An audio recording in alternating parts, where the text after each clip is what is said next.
Selamat siang saudaraku, salam sehat selalu ya. Jangan lupa hati harus gembira karena hati yang gembira adalah obat yang paling mujarab.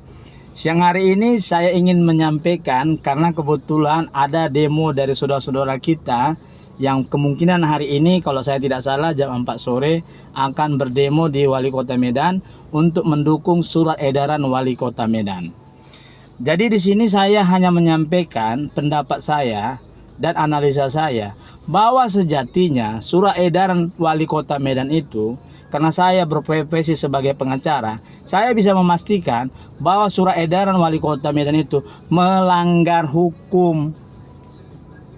Saya ulangi sekali lagi, bahwa surat edaran Wali Kota Medan itu melanggar hukum. Dan kalau para pedagang penjual daging babi mau mengujinya di Petun, pasti menang 100%, saya pastikan. Ada beberapa hal yang lucu yang saya lihat di dalam diri daripada Wali Kota Medan. Ya, saya maklum betul karena Wali Kota Medan ini sebenarnya tidak pantas sebenarnya beliau menjadi Wali Kota Medan. Kenapa? Ada beberapa faktor yang saya yakin bahwa awalnya dia tidak pantas. Bahwa sebelum jadi Wali Kota Medan, dia tidak ada track record yang jelas pengabdian dia sebelum jadi Wali Kota Medan. Kedua, di dalam pemilihan calon legislatif beliau ini kalah. Ya, bagaimana mungkin pemilihan calon legislatif dia kalah? Tapi dalam pemilihan wali kota kan kita sudah tahu untuk menjadi calon wali kota kita harus memiliki partai. Untuk menjadi calon wali kota kita harus memiliki uang dan dukungan. Dan disinilah kelebihan daripada Riko Waas. Dia punya paman kandung Surya Paloh, pemilik Partai Nasdem. Partai Nasdem tidak bisa secara jernih murni untuk mencalonkan wali kota yang standar dan qualified. Dan mereka memajukan Riko Waas untuk jadi wali kota. Ya, dan sekarang dia menang. Dan inilah yang kita terima, ya. Saya mengatakan, ya, Bapak Riko Waas, mungkin saya ajarin Anda atau staf-staf Anda lah. Saya menyatakan Anda rajin baca. Staf-staf Anda harus rajin baca. Sudah ada peraturan daerah, perda, undang-undang yang melarang orang berjualan di trotoar, di kaki lima, di bahu jalan. Ya, saya ulang sekali lagi. Sudah ada perda atau undang-undang, ya, Kota Medan yang melarang orang berjualan di kaki lima, di trotoar dan di bahu jalan. Itu catat. Kenapa enggak itu aja Anda perketat? Kenapa enggak itu aja Anda razia? Razia aja semua orang yang berjualan di kaki lima yang melanggar undang-undang, ambil semua barangnya. Tidak boleh tegakkan undang-undang itu. Tapi aneh, Anda membuat surat edaran di atas yang dimana sudah ada undang-undangnya. Dan anehnya lagi, surat edaran Anda ini hanya khusus untuk pedagang kaki lima yang berjualan daging babi. Di sini Anda silapnya. Inilah yang dikatakan gara-gara setitik rusak susu sebelanga. Gara-gara surat edaran Anda ini bisa mengakibatkan gesekan dan lebih parah antara sesama agama dan suku bagi orang yang tidak cerdas.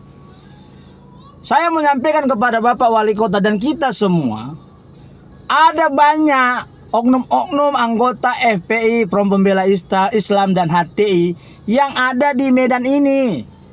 Kita kan sudah tahu HTI dan FPI itu dilarang oleh pemerintah, sudah ditutup karena niat mereka ingin menjadikan Indonesia ini menjadi negara syariah Islam. Dan niat mereka sudah jelas juga ingin menjadikan kota Medan ini menjadi kota syariah Islam. Maka muncullah surat edaran yang khusus untuk pedagang jual daging babi. Sudah pastilah kalau hanya khusus untuk pedagang jual daging babi, ini kan sudah bisa berbenturan dan itu Anda telah lakukan Bapak Wali Kota Medan. Kalau saya jadi Anda, itu segera saya cabut atau saya revisi. Kenapa? Sudah ada undang-undang perdanya Bapak Wali Kota Medan melarang orang berjualan di bahu jalan, di trotoar dan di pinggir jalan. Itu aja tegakkan. Ya.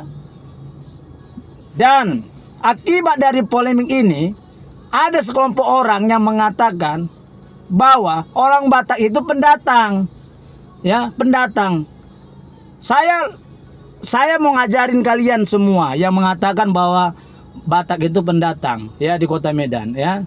Kita uji Terus ada yang bilang, oh Kota Medan ini milik Melayu. Ya, ini saya kasih tahu kalian semua ya. Banyak baca, banyak tahu. Banyak tahu sama dengan orang pintar. Orang pintar tidak gampang dibodoh-bodohin sama cerita orang. Kalau saya baca awal kata Melayu, suku Melayu berasal dari mana? Ini tolong cross check. Saya baca bahwa suku Minang ya memiliki sub beberapa marga. Salah satunya disebut dengan kata Melayu. Artinya suku Melayu berasal dari Minangkabau sana, dari Sumatera Barat, dan menyebar ke Riau, ke pesisir sampai ke Medan. Ya, karena suku Melayu itu suka tinggal di pesisir. Profesinya banyak nelayan, menyebar sampai ke Kota Medan. Itu sejarah kata Melayu sampai ke Malaysia sana. Sementara suku Batak itu sudah tinggal di pegunungan, di daerah Sumatera Utara, di daerah Danau Toba yang masuk dari Barus. Barus itu ada kapur Barus. Kapur Barus sudah dipakai oleh Mesir untuk mengawetkan muminya. Ya. Jadi jangan kalian cerita bahwa kami ini Batak pendatang. Kalian salah. Ya, salah. Kalau saya bilang, siapa yang asli pertama kali yang tinggal di Provinsi Sumatera Utara ini daripada suku Melayu? Suku Batak lah. Karena suku Melayu berasal dari suku Minang yang ada di Sumatera Barat. Sementara suku Batak asli dia, nenek moyangnya dari Cina sana, mendarat di Barus. Dan orang suku Batak ini suka tinggal di pegunungan, yaitu di daerah Danau Toba. Jadi suku Minang dan suku Batak itu berasal dari Cina. Suku Melayu sub daripada suku Minang. Silakan cek. Ya, silakan cek. Artinya suku Batak berkembang menjadi sub apa? Ada Batak Toba, ada Batak Karo, ada Batak Simalungun, ada Batak Pakpak, ada Batak Dairi, ada Batak Angkola, ada Batak, ya. Kenapa Batak Toba, Batak Simalungun, Batak Karo, Batak Mandeling, Batak Pakpak dikatakan satu rumpun? Ini kan bukan hanya sebut. Mereka dikatakan satu rumpun karena mereka memiliki prinsip yang sama dalam peradatannya. Mereka memiliki prinsip yang sama dalam peradatannya, dalam budayanya, dalam menyelenggarakan adat. Apa prinsip yang sama itu? Di dalam Batak Toba ada Dalian Natolu. Di dalam Batak Karo juga ada Dalian Natolu. Di dalam Batak Mandeling juga ada Dalian Natolu. Di dalam Batak Pakpak ada juga Dalian Natolu. Di dalam Batak Simalungun juga ada Dalian Natolu. Apa itu? Ada kekerabatannya, ada hula-hula di Batak Toba. Di Batak Karo Kalimbubu, ya. Ya, ada anak beru di Karo. Di Batak Toba ada boru, ya. Ada dongan tubuh di Batak Toba, di Batak Karo ada senina. Berdasarkan inilah dikatakan serumpun. Sama, karena memiliki peradaban dan budaya yang sama dalam konsep Dalian Natolu. Masalah budaya yang lainnya itu kan pengembangan, karena berasimilasi dengan lingkungan dan lain sebagainya. Kembali kita ke Kota Medan. Kalau Anda katakan bahwa Batak pendatang, Anda salah.